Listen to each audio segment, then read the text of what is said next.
اپنی زندگی تباہ کر دے گا, سب چیز خراب کرنے کے تیار ہے اپنے میرا اس کی شاگردی میں, اس ابلیس کے لیے. اللہ رسول کے لیے کچھ نہیں کر سکتا وہ. مر جاؤ, اپنے کو نقصان پہنچا لو, دوسرے کا نقصان پہنچا دو, سب کا برباد کر دو, کیونکہ تم دکھی ہو, دکھ لپٹا ہوا ہے, دکھی انسان. پھر لوک 19:27, لیکن میرے ان دشمنوں کو جنہوں نے نہ چاہا کہ میں ان پر بادشاہی کروں, یہاں لا کر میرے سامنے قتل کر دو.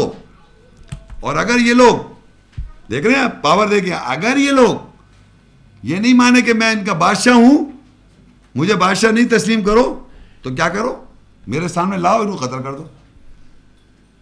تو یہ میسکولن مردانی وجہ دنیا میں ہو رہی ہے پریکٹس, اور نظر بھی آ رہی ہے کہ میں پاورفل اگر ہوں تو میں میک شور کرتا ہوں کہ ڈکٹیٹر ہوں, میری بات مانی جائے, اور اگر نہیں مانو تو تمہیں قتل کر دیا جائے گا. یا تو یوں مر جاؤ, ویسے مار کے مر جاؤ, ورنہ یوں مار دیں گے ہم. تو یہ کون کرا رہا ہے؟ ابلیس.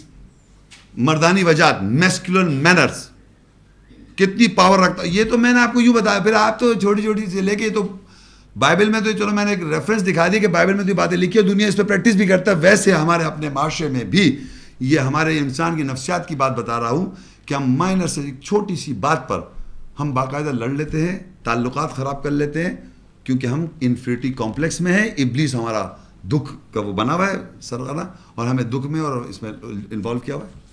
لڑ رہے ہیں, مر رہے ہیں, دکھ پہنچائے جا رہے ہیں, اپنے ذہن میں سمجھ رہے ہیں کہ کام اللہ رسول کے ساتھ تو جب ہے جب آپ کے اندر یہ چیزیں نہ ہوں.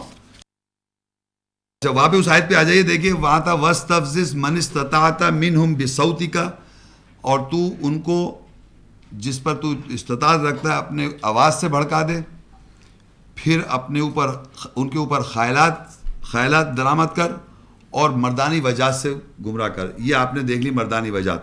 اب ہے وَشَارِكُمْ فِي الْأَمْوَالِ, اور تو ان کا شریک کار بن جا مال کے اندر, اور اولاد وَأَوْلَادِهِمْ, اور وعدے کر ان سے. اب یہ دیکھیے مال اور اولاد, یہ دو چیزیں ایسی ہیں کہ ہر مرد عورت دونوں اس کے لیے جان قربان.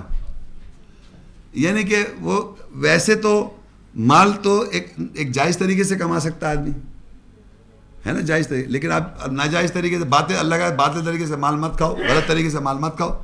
تو اس باطل طریقے سے مال کھانے میں آپ کا شریک کار کون بن رہا ہے؟ شیطان. وہ شیطان شریک کار بن گیا. تو اللہ کہہ رہا ہے تو ان کو شریک کار بنا سکتا ہے. ہر غلط ربا کھا رہے ہیں آپ, تو آپ شیطان کے ساتھی بن, اللہ کا شیطان نے چھو لیا. تو اس طرح کی بات سمجھ لیں, کس طرح وہ شراکت کرا رہا ہے آپ کو آپ کے مال کے ساتھ. اور اولاد کو دیکھیں آپ کہ اولاد کا قتل کر رہے ہیں آپ. بلیو کریں, قرآن میں لکھا ہے اپنی اولاد کا قتل مت کرو, تو آپ سمجھنے سے یوں قتل کر دیا. نو, بچہ معصوم چھوٹا جب بڑا ہونا شروع کرتا ہے تو اس کی پہلی ٹریننگ انسٹیٹیوٹ کون سی ہے؟ گھر میں. کون گھر کچھ نہیں, چار دیواری نہیں, آپ ہے ماں باپ. اور میں ذرا سا پریویلیج دیتا ہوں عورتوں کو, کیونکہ ماں ہے, ماں کا زیادہ اٹیچمنٹ ہوتا ہے اور بچوں کے ساتھ. تو وہ جو مائیں ہیں وہ اپنے جذبات ٹرانسفر کر رہی ہیں, اس دکھ کو کس سے شیئر کر رہی ہیں؟ اس دکھ کو شیئر کرنا جا رہا ہے اس کے بچوں کے ساتھ. تو مال کے اندر شراکت کس طرح کر رہا ہے وہ, کہ آپ جب غلط طریقے سے مال کمائیں, فورجری کر کے, فال سوٹ سے غلطی, وہ مال کے اندر آپ کے ساتھ شراکت کر رہا ہے. دوسری چیز جو ہے وہ تھی اولاد. تو اولاد یہ سمجھیے جذبات آپ کے ساتھ جو تعلق ہے بچے کا اور آپ کا, وہ ہے جذباتی تعلق. بچہ جب چھوٹا ہوتا ہے تو اس کے جذبات کو ٹھیس پہنچانا یا اس کو اس طرح کر دینا ہے تاکہ وہ اللہ تعالیٰ سے اس کی نا امیدی ہو جائے. ہمیشہ یاد ہے کہ سب چیزیں بچپن میں ہوتی ہیں, اور ایک 5 سال اور میرے خیال 6 سال 7 سال پتہ نہیں کیا عمر ہوتی ہے, بچے کی سائیکی مکمل ہو جاتی ہے.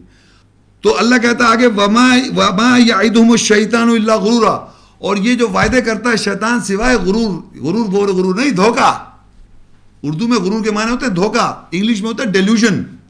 اینی وے, تو اللہ کہتا ہے ان عبادی لیس لک علیہم سلطان وکفی بربک وکیلا, بے شک میرے بندے ہرگز تیری ان کے اوپر سلطانیت اتھارٹی نہیں ہوگی, اور تیرا رب جو ہے وہ وکالت کرنے کے لیے کافی ہے.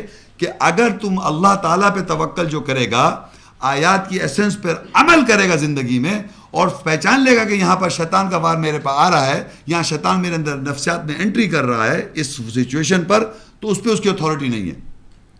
یہ ہے پوری ایکسرسائز, اس پورے لیکچر کا مقصد کہ اس کی پہچان, کیونکہ اللہ کہہ رہا ہے بے شک میرے بندے, میرے زر تسلیم کمدہ, میرے نوکر, اللہ کے نوکر, ان پر تیری ہرگز اتھارٹی نہیں ہوگی سلطان, ہرگز اور ہرگز اتھارٹی نہیں ہوگی اس شخص پر جو اللہ کی آیات کو سمجھ کر اس کی پہچان کر لے کہ یہاں پر شیطان کا وار آ گیا, یہ شیطان آ گیا ہمارے بیچ میں, اس وقت پہچان لے سچویشن کے اندر کہ اس وقت جو ہے مسئلہ کچھ اور ہے, تو پھر اس پہ اس کی اتھارٹی نہیں, ورنہ تو اتھارٹی بنا بیٹھا ہے, کرایا چلا جا رہا ہے آپ سے, جو دل چاہے کرایا جا رہا ہے آپ سے, تو اس وقت شیطان کا تو کافی اچھا.